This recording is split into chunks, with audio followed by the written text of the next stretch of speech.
தெய்வத்தால் ஆகாதெனினும் முயற்சிதன் மெய்வர்த்த கூலி தரும்.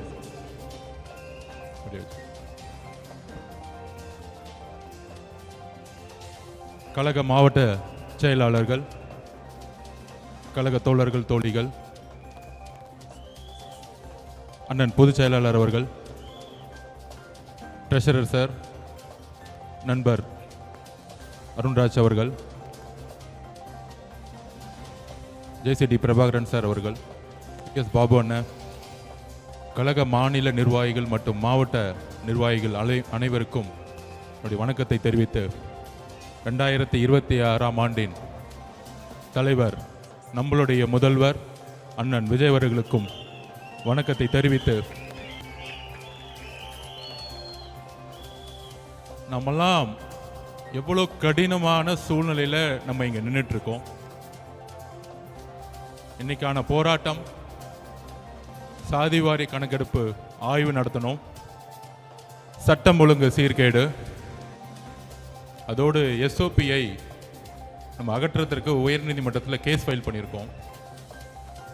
இந்த 3 விஷயங்களை மக்களுக்கு தெளிவுபடுத்தக்கூடிய ஜனநாயக கடமையும் ஜனநாயக வலியுறுத்தலும் இன்னைக்கு இருக்கக்கூடிய தமிழக அரசியல் சூழ்நிலையில் தமிழக வெற்றி கழகத்துக்கு மட்டும்தான் இருக்கு. ஏன் அப்படின்னா, முதல்ல நம்மளுடைய சாதிவாரி கணக்கு பற்றி பேசணும். இன்னும் நிறைய பேத்துக்கு அது புரியல. இதை பத்தி பேசிய தலைவர்கள்லாம் இன்றைக்கு அமைதியா இருக்கிறாங்க. முக்கியமா இந்த சாதிவாரி கணக்கெடுப்பு சமூக நீதி அடிப்படையில் உருவாக்கிய நீதி கட்சி 1921 முதல் முறையா வகுப்புவாரி பிரதிநிதித்துவ ஜீவோவை பாஸ் பண்ணாங்க. சமூகத்தில் இருக்கக்கூடிய விளிம்பு நிலையில் இருக்கக்கூடிய பிற்படுத்தப்பட்ட ஓபிசி இருக்கக்கூடிய எஸ்சி எஸ்டி மக்களுக்கு இடஒதுக்கீடை அமல்படுத்தணும்னு ஒரு போராட்டம் இந்தியாவில் முதல் முறையில் ஒலித்த மாநிலம் தமிழ்நாடு. அங்கிருந்து அதுக்கான ஜீவோவை பாஸ் பண்ணி 1951 உயர்நீதிமன்றம் தோடைய ஜட்ஜ்மெண்டோடைய வெளிப்பாடுல நமக்கான ரிசர்வேஷன் பாதிக்கப்படும் பொழுது, நமக்கான சமூக நீதி பாதிக்கப்படும் பொழுது, அது தமிழ்நாட்டுக்கு மட்டுமல்ல இந்தியாவுக்குமே கேஸ்ட் ரிசர்வேஷன் பாதிக்கப்படும் என்கின்ற உணர்ந்து அன்றைக்கு தந்தை பெரியார் அவர்களுக்கோ இல்லை ஏன் சிஎன் அண்ணாதுரை அவர்களுக்கோ பேரறிஞர் அண்ணாதுரை அவர்களுக்கோ எந்த அதிகாரமும் கிடையாது 1951. ஆனால் பெரியார் அவர்கள் உருவாக்கக்கூடிய போராட்டம் மூலமாக அரசு, ஒன்றிய அரசு செவி சாய்த்து அன்றைக்கு முதலில் ஃபர்ஸ்ட் அமெண்ட்மெண்ட், அரசியலமைப்புடைய ஃபர்ஸ்ட் அமெண்ட்மெண்ட்டை, அரசியலமைப்புடைய ஃபர்ஸ்ட் திருத்தத்தை உருவாக்கிய மண் நம்மளுடைய தமிழ்நாடு. நம்மளுடைய பெரியார் அவர்களுடைய போராட்டம், அண்ணாதுரையுடைய போராட்டம், இதுதான் தமிழ்நாட்டுடைய வரலாறு. அதற்கப்புறம் 1994 அம்மா ஜெயலலிதா அவர்கள் தமிழகம் முழுவதும், இந்தியா முழுவதும் சாதிவாரி 50% இருக்கணும்னு சட்ட வல்லுநர்களும் உச்ச நீதிமன்றமும் சொல்லும் பொழுது அது அரசியலமைப்புடைய அட்டவணையில கொண்டு போய் தமிழ்நாட்டுக்கு மட்டும் இன்னைக்கு 69% நிலைநிறுத்திய மண் நம்மளுடைய தமிழ்நாடு, இந்தியாவுக்கு முதல் முறையாக. அப்படி நீதி கட்சியில் தொடங்கி, அப்படி 1951 பெரியார் அவர்கள் தொடங்கி 1994 அம்மா ஜெயலலிதா அம்மையார் மூலமாக 69% இடஒதுக்கீடே இந்தியாவிலேயே ஒரே மாநிலம் இன்னைக்கு உறுதிப்படுத்தியிருக்கு. ஆனால் ஏன் சாதிவாரி கணக்கெடுப்பை நம்ம நடத்தணும் அப்படிங்கிறத மக்களுக்கு எளிமையான முறையில் புரிய வைக்கணும். பீகார்ல நிதிஷ்குமார் அவர்கள் சமூக நீதியின் அடிப்படையில் உருவாக்கப்பட்ட மாநிலமான பீகார்ல மண்டல் கமிஷன் அன்னைக்கு உருவாச்சு, மொரார்ஜி தேசாய் காலத்தில் உருவாச்சு. அதை நடைமுறைப்படுத்தினது 1990 விபி சிங் அவர்கள். விபி சிங் அவர்கள் பிற்படுத்தப்பட்ட மக்களுக்கு சாதிவாரி கணக்கெடுப்பு மூலம் 27% இடஒதுக்கீடை அமல்படுத்ததுனால அவருடைய ஆட்சியை கலைச்சாங்க. அதுக்கு எதிர்த்து நின்றது ஒன்றிய பாஜக அரசு. அன்னைக்கு அவங்களுடைய வாபஸ் வாங்கினாங்க ஒன்றிய பாஜக அரசு. இடஒதுக்கீடு எதிராக அவங்களுடைய குரல் இருந்துச்சு. அதனால விபி சிங் அரசு தன்னுடைய பிரதம மந்திரி பதவி போனாலும் இடஒதுக்கீடாக நின்று பிரதம மந்திரி போஸ்டிங்கை வெளியிட்டு உறுதிப்படுத்தினார். இந்த வரலாறு ஏன் சொல்ற அப்படின்னா, இன்றைக்கு இருக்கக்கூடிய திமுக அரசு சமூக நீதின்னு சொல்லக்கூடிய முதலமைச்சர் திரு மு.க. ஸ்டாலின் அவர்கள் பீகார்ல வந்து நிதிஷ்குமார் அவர்கள் சமூக நீதியின் அடிப்படையில் கேஸ்ட் ரிசர்வேஷனை நடத்தினார். ஏன் நடத்தினார் அப்படின்னா, அங்கு இருக்கக்கூடிய அனைத்து தரப்பட்ட மக்களும், எஸ்சி மக்கள், எஸ்டி மக்கள், பிசி மக்கள், ஓபிசி மக்கள், எம்பிசி மக்கள், எல்லா மக்களுடைய தற்சமயம் கணக்கு என்ன? 1931 தான் கடைசியில் எடுத்த சர்வே, பிரிட்டிஷ்காரங்க எடுத்தாங்க. அப்போ அவர் ஒரு சேலஞ்சு பண்ணி சமூக நீதி அடிப்படையில் நம்ம வந்து ஒரு ரிசர்வேஷன், நம்ம வந்து ஒரு கணக்கெடுப்பு நடத்தணும். அந்த கணக்கெடுப்பு நடத்தும் பொழுது எந்தெந்த சாதி மக்களுடைய உண்மையான கணக்கெடுப்பு என்ன, அந்த கணக்கெடுப்பை நடத்தி அரசு தன்னுடைய திட்டங்களை எங்கெல்லாம் ஏழ்மையின் விளிம்பு நிலையில் இருக்கக்கூடிய மக்கள் இருக்காங்களோ அங்க போய் கொண்டு போய் சேர்க்கணும்னு நினைச்சவர் தான் நிதிஷ்குமார் அவர்கள். இவர் தான் உண்மையான முதலமைச்சர். அவரை ஃபாலோ பண்ணி நம்மளுடைய பக்கத்து மாநில கர்நாடகாவில் இருக்கக்கூடிய உண்மையான சமூக நீதி காவலர் இருக்கக்கூடிய திரு சீதாராமையா அவர்கள் வந்து கணக்காய்வு நடத்தினார். அதுக்கப்புறம் தெலுங்கானா ஒரு புதிய முதலமைச்சர் முதல் முறையில் இருக்கிறார் ரேவந்த் ரெட்டி அவர்கள்.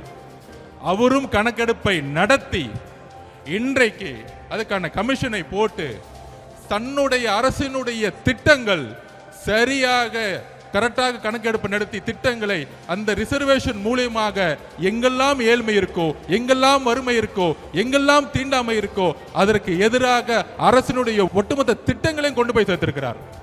காங்கிரஸ் ஆளக்கூடிய மாநிலங்கள், எதிர்கட்சியா இருக்கக்கூடிய நிதிஷ்குமார் ஆளக்கூடிய மாநிலங்கள் இங்கெல்லாம் சாதிவாரி கணக்கெடுப்பு நடத்தும் பொழுது சமூக நீதியின் அடிப்படையில் உருவான திமுக, அண்ணாதுரை ஒரே ஒரு விஷயத்துக்காக இந்த திமுக உருவாக்கினார், சமூக நீதி.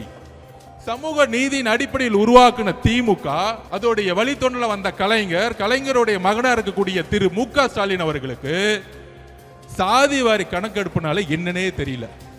மக்கள் தொகை கணக்கெடுப்பையும் சாதிவாரி கணக்கெடுப்பையும் குழப்பி சட்டசபையில பேசுறாரு. இது ஒன்றிய பாஜக அரசு தான் நடத்தணும். ஒன்றிய பாஜக அரசு தான் நடத்தணும்னா எப்படி கர்நாடகாவில் சீதாராமையா நடத்தினார், எப்படி நிதிஷ்குமார் நடத்தினார், எப்படி தெலுங்கானால சிஎம் நடத்தினார், மம்தா பானர்ஜி வெஸ்ட் பெங்கால எப்படி நடத்திட்டு இருக்காங்க? இதற்கு முதலமைச்சர் பிரஸ் மீட்டை வச்சு தயவு செஞ்சு பத்திரிகையாளர் கேள்வி கேளுங்க.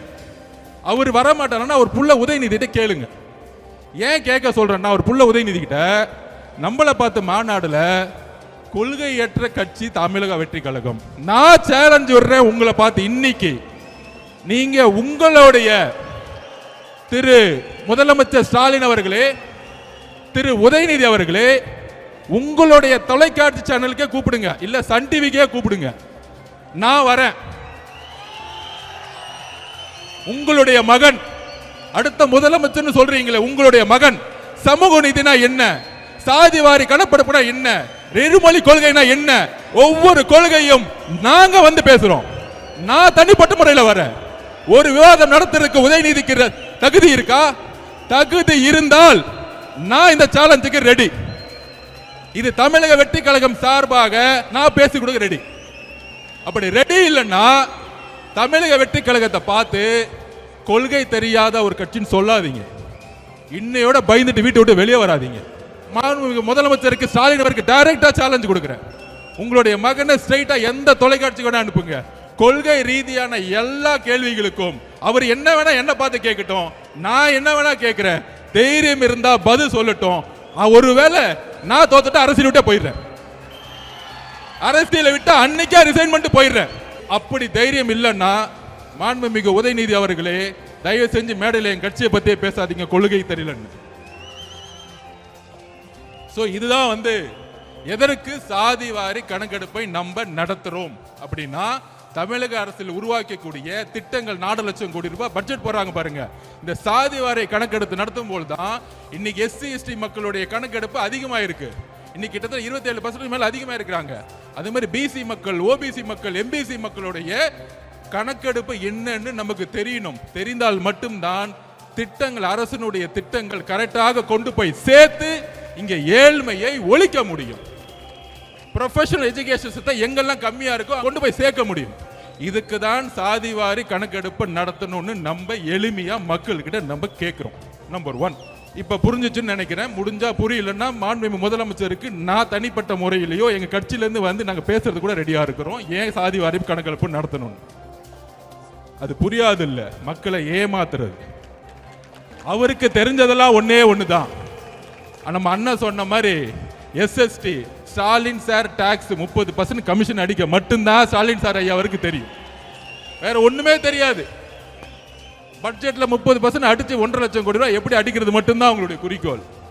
அப்ப இன்னைக்கு அடுத்த பிரச்சனை என்ன? நமக்கு குரல் கொடுக்கிறோம், சட்டம் ஒழுங்குடைய பிரச்சனை. சட்டம் ஒழுங்கோட பிரச்சனை என்ன? இன்னைக்கு நம்ம வரும்போது நம்ம அண்ணன் கிட்ட இருந்து அறிக்கை ஒண்ணு வந்திருக்கும். இந்த ஒரு வாரத்துல, அதாவது டெல்லியில ஒரே ஒரு பெண் நம்மளுடைய சகோதரி நிர்பயா அவர்களை கற்பழிக்கப்படும் பொழுது ஒட்டுமொத்த டெல்லியும் தூக்கி எறிஞ்சிச்சு. அன்னைக்கு ஒரு முதலமைச்சர் இருந்தாங்க, உமன் முதலமைச்சர் தான். அப்ப கெஜ்ரிவால்னு ஒருத்தர் வந்து நாமினேஷன் பண்ணும் பொழுது இதுக்காக பயங்கரமா குரல் கொடுத்தாரு. நாமினேஷன் பண்ணும்போது ஆம் ஆத்மி கட்சியை பார்த்து இவங்கெல்லாம் ஜெயிப்பாங்களா, இவங்கெல்லாம் பூத்து இருக்கா, இவங்கெல்லாம் சின்ன பசங்களாச்சு இப்படின்னு சிரிச்சாங்க. எப்ப 15 வருஷமா முதலமைச்சராக இருந்தவங்க. அதே மாதிரி ஒரே ஒரு ரேப்பு ஒட்டுமொத்த அரசையும் தூக்கி எறிஞ்சிச்சு. இன்னைக்கு ஒரு ரேப்பா நடக்குது. 2 வயசு குழந்தைய யாராச்சும் பாலியல் பலாத்காரம் பண்ணணும் ஒரு சிந்தனை வருமா? எவ்வளவு பெரிய மனசு வழியில நம்ம இருக்கிறோம், என்ன சமூகத்தை உருவாக்கிட்டு இருக்கோம். அதை செஞ்சது திமுக காரன்னு சொல்லி உட்கார்ந்துட்டு இருக்காங்க. கனிமொழி அக்கா இன்னும் வீட்டை விட்டு வெளியே வரல அது பிரச்சனை கேட்கறதுக்கு. அதுக்கப்புறம் உதயநிதி அவர்கள் வரல, முதலமைச்சர் ஸ்டாலின் அவர்கள் அது பத்தியே பேசல. 2 வயசு குழந்தை பிரச்சனை முடியறதுக்குள்ள அடுத்தது மதுராந்தகத்துல, அடுத்த தூத்துக்குடியில தன்னுடைய வீட்டுல கழிவறை இல்லையா? இதுதான் தமிழ்நாடு முன்னேறிய மாநிலமா? இதுதான் திராவிட 2.0வா? ஒரு கழிவறை இல்லாத ஒரு கிராமத்தை உருவாக்கிய ஒரு முட்டாள் முதலமைச்சர். இதுக்கு மேல சொல்றதுக்கு கோபமான வார்த்தைகள் எனக்கு இல்ல கிடையாது. இதுக்கு மேல ஒரு முதலமைச்சர் இதை பத்தி பேச கொடுக்க வாய் வரலன்னா ஒரு பெண் குழந்தையை பெற்று வச்சிருக்காரு.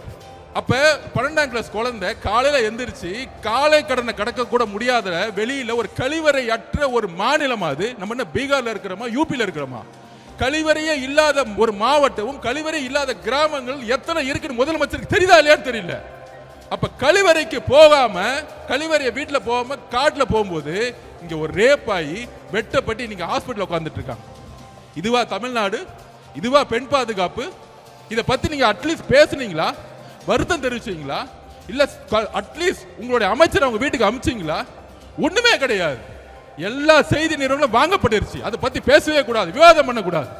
ஒரு ரேப்பாச்சு டெல்லியில ஒட்டுமொத்த இந்தியாவும் கூத்துச்சு. ஆனா தமிழ்நாட்டில் இருக்கவங்க இதை பத்தி பேசவே மாட்டாங்களே. என்ன பண்ணிட்டு இருக்காங்க? கூட்டணி மதிமுகவுடன் 3 கூட்டணி சைன் ஆயிடுச்சு. இதான் முதலமைச்சர் அன்னைக்கு ரேப் நடந்து அங்க வந்து வெட்டப்பட்டு இருக்காங்க, இங்க கூட்டணி பேசிட்டு இருக்காங்க. நீங்க அரசியல் தேர்தலை பேசுங்க, நாங்கள் மக்கள் பிரச்சனையை பேசி பேசி பேசி பேசி மக்களோட போயிட்டு இருக்கோம். நீ 22 கட்சி கூட்டணி உருவாக்கு, 32 கூட்டணி உருவாக்கு. ஆனா கூட்டணி கட்சி தலைவர் எல்லாம் கையை கட்டிக்கிட்டு மக்கள் பிரச்சனை பேசாம அமைதியா இருக்காங்க பாத்தியா? அங்கேயே அந்த எல்லா கட்சி தோழர்களும் தோத்துட்டாங்க. நீ 32 கட்சி வச்சுக்கோ, 42 கட்சி வச்சுக்கோங்க, தேர்தல் அரசியல் வெற்றி பெறவே முடியாது. மக்கள் பிரச்சனைகளை பேசாத தலைவர்கள் மக்களால் தூக்கி எறிந்த வரலாறு தான் தமிழ்நாடு. நம்ம சிவகங்கை, நாங்குநேரி எதுக்காக அருவாயை எடுத்துட்டு இந்த சினிமா படத்துல வர மாதிரி எங்கெங்கெல்லாம் மக்கள் விளிம்பு நிலை இருக்க மக்கள் இருக்கிற போய் வெட்டுறது, கொல்றது, அது ரீல்ஸ் போடுறது. இதோட அடிப்படை பிரச்சனை என்ன? இதோட அடிப்படை பிரச்சனை ஒண்ணுதான், கஞ்சா, ட்ரக்ஸ். ஏன் 2 வயசு பொண்ணு வந்து கற்பழிக்கப்படுது? ஏன் 14 வயசு கற்பழிக்கப்படுது? ஏன் 12ஆம் கிளாஸ் பொண்ணு ஒரு இயற்கை உபாதைக்கு போகும்போது ஏன் கற்பழிச்சு வெட்டுறாங்க? நாங்க திருப்பி பதிவு பண்றோம் மக்கள் கிட்ட. தமிழ்நாட்டில் ட்ரக்ஸ் சேல்ஸ் அதிகமா போய்கிட்டே இருக்கு. 60,000 கோடி ரூபாய் டாஸ்மாக் சேல்ஸ் இருக்கலாம், ஆனால் ட்ரக்ஸோட சேல்ஸ் பாத்தீங்கன்னா அளவுக்கு அதிகமா போயிட்டு இருக்கா. அந்த ட்ரக்ஸ் எடுத்தவங்க மெயின் பிரச்சனையே பெண்களை வந்து கற்பழிப்பு பண்றது. அப்ப முதலமைச்சர் கேட்டா முதலமைச்சர் சொல்றாரு, ஒன்றிய பாஜக அரசு இல்லாம கடல் வழியை நம்ம நிப்பாட்ட முடியாது, கடல் வழியா தான் வந்து ட்ரக்ஸ் சேல்ஸ் பண்றாங்க. ஐயா முதலமைச்சர் அவர்கள் ஸ்டாலின் அவர்களே, கடல் வழியா வரலாம், நான் திருப்பியும் பதிவு பண்றதான். ரோடா சேல்ஸ் பண்றது உங்களுடைய கண்ட்ரோல்ல இருக்குன்னு ஏன் இன்னும் புரிய மாட்டேங்குது? உங்களுடைய தெருக்கள் யார் கண்ட்ரோல்ல இருக்கு? உங்களுடைய மாவட்ட செயலாளர்கள், உங்களுடைய அமைச்சர்கள், உங்களுடைய எம்எல்ஏக்கள், உங்களுடைய கவுன்சிலர்கள். உங்களுடைய கவுன்சிலருக்கு தெரியாம ஒரு வீடு கட்ட முடியுமா? ஒரு ரோடு போட முடியுமா? அப்படி எப்படியா கஞ்சா சேல்ஸ் பண்ண நடக்குது தமிழ்நாட்டில்? அதுதான் எங்களுடைய கேள்வி.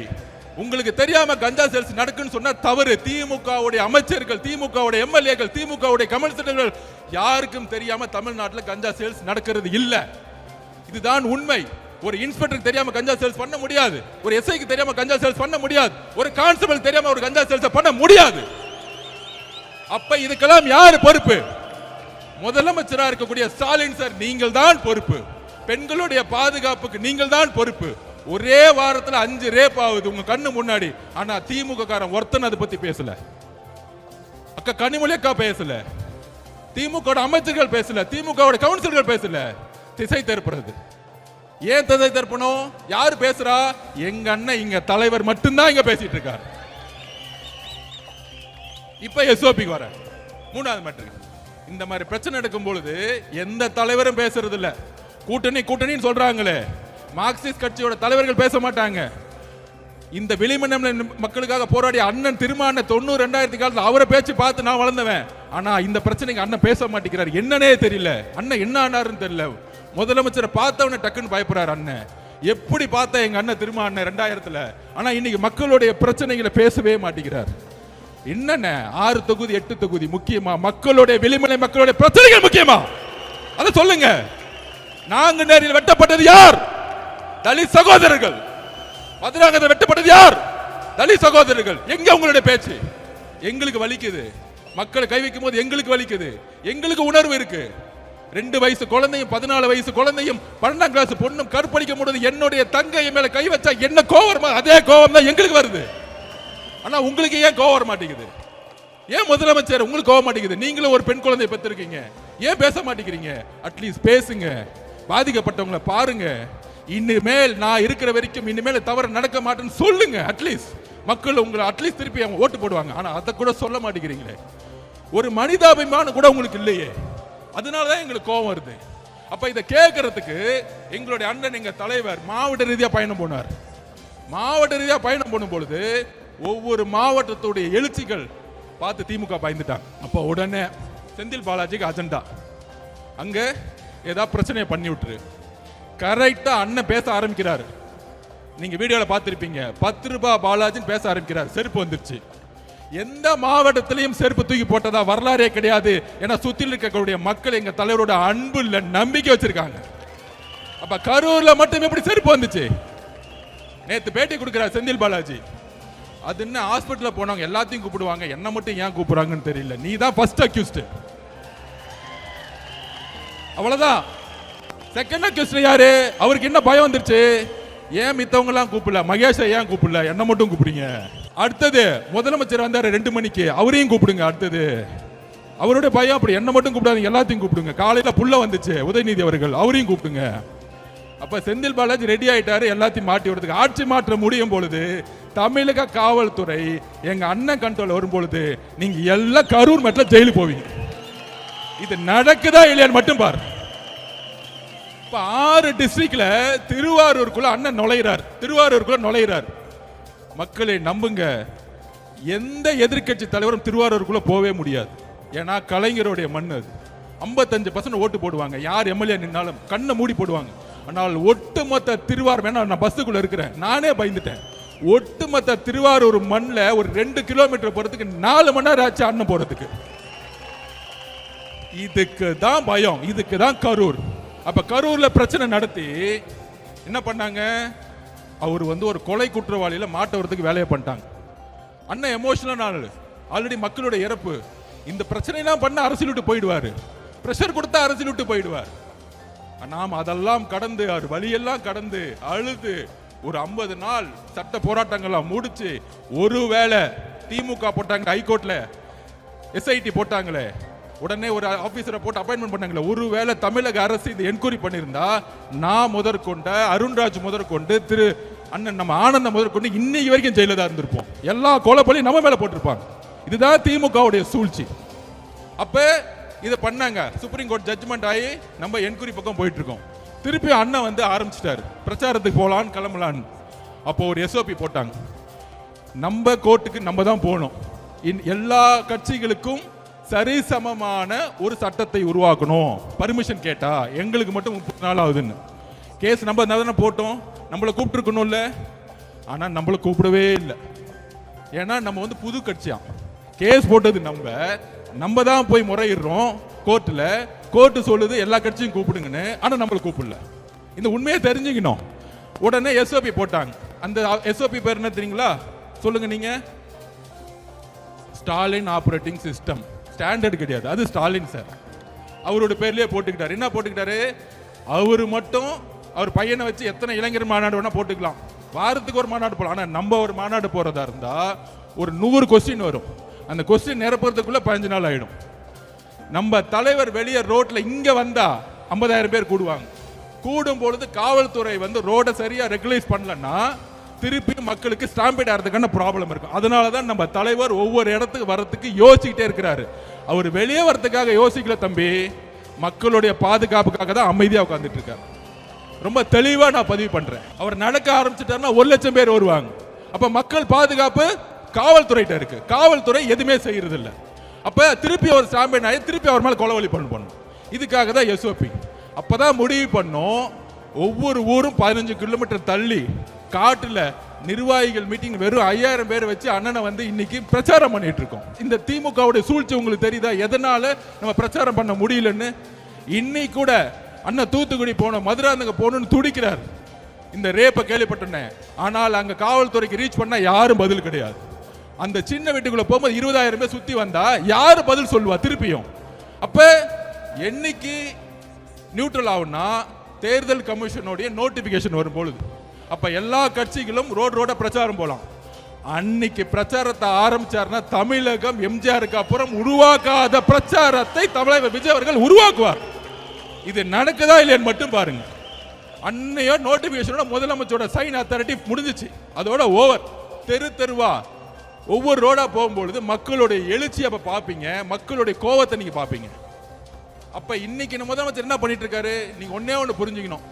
அண்ணன் ஓப்பனா சொன்னார், என்னுடைய தனிப்பட்ட பிரச்சனை விமர்சனம் நான் பாத்துக்கிறேன். அதுக்கு மேல என்ன பிரச்சனைன்னு சொல்றாரு. 2 வயசு குழந்தை ரேப் பண்றாங்க, 14 வயசு 16 வயசு குழந்தை காலை கடந்து கடக்க முடியல. இதை நோக்கி நம்மளுடைய பிரச்சாரத்தையும் பிரச்சனையும் சொல்லுவோம். அப்ப இன்னைக்கு தமிழ்நாட்டில் எத்தனையோ தலைவர் இருக்காங்க. ஏன் அவர் மீது விமர்சனம்? நான் ஓப்பனா உங்ககிட்ட பதிவு பண்றேன், மக்கள்கிட்ட பதிவு பண்றேன், முக்கியமா சோசியல் மீடியா வாரியர்ஸ் கிட்ட பதிவு பண்றேன். தமிழ்நாட்டில் எம்ஜிஆருக்கு அப்புறம் ஒரு பிரபலமான ஒரு தலைவரா ரஜினிகாந்த் அவர்கள் வரணும்னு நினைச்சார். அரசியலுக்கு வந்து சிஸ்டத்தை மாற்றணும் எல்லாம் பண்ணணும்னு நினைச்சார். ஆனால் இதே திமுக குடும்பம் பல மிரட்டல்களை கொடுத்து அவரை அரசியல் கட்சி வர விடாம பாத்துக்கிட்டாங்க. இன்னைக்கு என்ன ஆனார்? அவரு கடைசியில் ரெட் ஜெயின் பிக்சர்லயே நடிக்க போயிட்டார். அவர் மேல விமர்சனம் கிடையாது. அந்த வலிமை, மன வலிமை நம்ம தலைவர்கிட்ட இருக்கு. நான் பதிவு பண்றேன். நீ என்ன வேணா பண்ணுங்க, என் மக்களை கொன்ன, வீட்டை விட்டு வெளியே வந்துட்டேன், என்ன தனிப்பட்ட முறையில் விமர்சனம் பண்ற, அதுக்கெல்லாம் நான் பதில் கொடுக்கல. நீ பதில் கொடுத்துட்டு என்ன திட்டிட்டே இருக்கும் பொழுது மகளிர் தினத்தன்னைக்கு 12 ப்ராமிஸ் கொடுத்து என்னுடைய பெண்களுக்கு என்ன பண்ணணும்னு சொன்னவர் எங்க தலைவர். வீட்டில் உட்காரல பயந்துட்டு. அப்ப எதை நோக்கி நம்ம தலைவர் போறார்? தமிழ்நாட்டில் ஒரு மாற்றம் உருவாகணும். மாற்றம் உருவாகணும் சொன்ன தலைவர்லாம் என்ன ஆனாங்க? நான் ஒவ்வொன்றா சொல்றேன். மதிமுக தலைவர் வைகோ அவர்கள் கட்சி ஆரம்பிக்கும் போது திமுகவுடைய பல பிரச்சனைகள் சொல்லி எத்தினார். இன்னைக்கு 4 சீட்டு, அதுலயும் 3 சீட்டு உதயசூரியனா, 1 சீட்டு அவங்களோட சொந்த சிம்பிளா. இது என்ன கூட்டணி நமக்கு ஒன்றும் புரியவே இல்லை. இன்னைக்கு அண்ணன் திருமா அண்ணன் திமுக கடுமையா 2014 பிரச்சாரம் பண்ணார், அவராலேயும் முடியல. கடைசியில் அங்க கூட்டணி. இது மாதிரி எல்லா தலைவர்களும் இன்க்ளூடிங் அண்ணன் கமலஹாசன் அண்ணன் கட்சி ஆரம்பிச்சு டிவி எல்லாம் உடைச்சாரு. ஆனால் அவராலேயும் முடியல. நம்ம அவரை வந்து நம்ம சிறுமைப்படுத்தல. திருப்பியும் திமுக சேர்ந்து ரெட் ஜெயின் படத்துல நடிக்க ஆரம்பிச்சார். அப்ப எல்லாரும் ஓபிஎஸ் அண்ணன் முதலமைச்சரா இருந்தவர், அம்மா கூட விசுவாசி முதலமைச்சரா இருந்தவர், 3 தட்டி முதலமைச்சரா இருந்தவர். இன்னைக்கு ஸ்டாலின் சர்வீஸ் செஞ்சுட்டாரு. அப்ப அவங்களுடைய பணபலத்தை பாருங்க. எல்லாரையும் விலை கொடுத்து வாங்கலாம், எல்லாரையும் மிரட்டலாம். ஆனால் தமிழகத்தில் மிரட்ட முடியாத, விலை கொடுத்து வாங்க முடியாத அன்காம்ப்ரமைஸ் தலைவர் ஒருத்தர்னா எங்களுடைய தலைவர் விஜய் அவர்கள் மட்டும்தான். உடனே கூட்டணி பத்தி 2 நாளா பேசிட்டு இருக்காங்க. அப்படி ஆயிடுமா, அப்படி ஆயிடுமா, இப்படி ஆயிடுமான்னு. 234 தொகுதியிலும் காவல்துறை எனக்கு வேண்டுகோள் கொடுக்கிறேன். நான் பேசுறதை நிப்பாட்டாதீங்க. முதலமைச்சர் ஸ்டாலின் அவர்கள் சொல்லிடுங்க, நான் ஒரு 10 நிமிஷத்துல முடிச்சிருவேன்னு.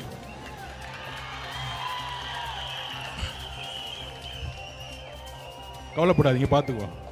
இன்னும் 60 நாள் காவல்துறை நம்ம பக்கம் வந்துடும்.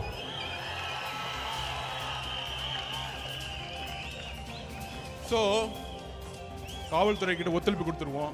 இல்லைன்னா பாவம் மாவட்ட செயலாளர் மேலே எஃப்ஐஆர் போட்டுருவாங்க. கவலைப்படாதீங்க, 60 நாள் எஃப்ஐஆர் திருப்பி டெலீட் பண்ணிடலாம் நம்ம கவர்மெண்ட் வந்த உடனே. அதை பற்றி கவலைப்படாதீங்க. 22 கட்சி கூட்டணி, கொள்கை கூட்டணி சொன்னவங்க இன்னைக்கு 2 வயசு குழந்தை, 14 வயசு குழந்தை, 16 வயசு குழந்தையோட ரேப்பை பற்றி பேசுறதுக்கு வாய் வர மாட்டேங்குது. ஏன்னா ஸ்டாலின் சார் கோச்சுக்குவார். இன்னைக்கு நாங்கள் திருப்பியும் சொல்றோம், மக்களிடம் உண்மையை பேசக்கூடிய ஒரே தலைவர் நம்மளுடைய தலைவர் மட்டும்தான். இந்த கூட்டணின்னு சொல்லிட்டு இருக்காங்க. கொஞ்ச நாளைக்கு அங்க போயிட்டான்னு சொல்லுவாங்க, கொஞ்ச நாளைக்கு டெல்லி பக்கம் போயிட்டான்னு. நாங்க நேர்காணல் நடத்தி 234 தொகுதிக்கு கேண்டிடேட்டை அண்ணன் ரெடி பண்ணிட்டு இருக்காரு. தெளிவா இருக்க குறிக்கோள். நிறைய குழப்பங்கள் வேணாம். நாம உறுதியாக சொல்றோம், ஒரு மக்கள் ஆட்சியை மக்களே உருவாக்குவார்கள் 2026 கண்டிப்பாக சரி செய்யும். அதோட இன்னொரு கோரிக்கை, கேஸ் பிரச்சனை பயங்கரமா கடுமையா போயிட்டு இருக்கு. பெட்ரோல் பங்க்ல பெட்ரோல் இல்ல, டீசல் இல்ல. மாநில அரசு ஒரு எமர்ஜென்சி கமிட்டியை உடனே அப்பாயின்மெண்ட் பண்ணி மத்திய அரசோட ஒன்றிய அரசோட பேசி மக்களுக்கு உண்மையான தகவல் சொல்லணும். இன்னும் 15 நாள்ல கேஸ் கிடைக்காது, இன்னும் 10 நாள்ல பெட்ரோல் கிடைக்காது, டீசல் கிடைக்காதுன்னு சொல்லணும். சொன்னாதான் அடுத்த கட்டத்தில் குடும்பத்தில் இருக்கவங்க அடுத்த என்னன்னு செய்யணும். ஒண்ணுமே சொல்லாம சும்மா எங்கேயாச்சும் டூர் போய்கிட்டு நாங்க ரோட்ல நிக்கக்கூடிய அவல நிலையை திமுக அரசு உருவாக்காதீங்கன்னு சொல்லி, தயவு செய்து இன்னும் ஒரு வாரம் தான் மாண்புமிகு முதலமைச்சர் அவர்களே, தூக்கத்திலிருந்து வெளியே வாங்க. உங்க ஆட்சியை நாங்க வெளியே அனுப்புறதுக்கு நாங்க எல்லாம் ரெடி ஆயிட்டோம். நன்றி, வணக்கம்.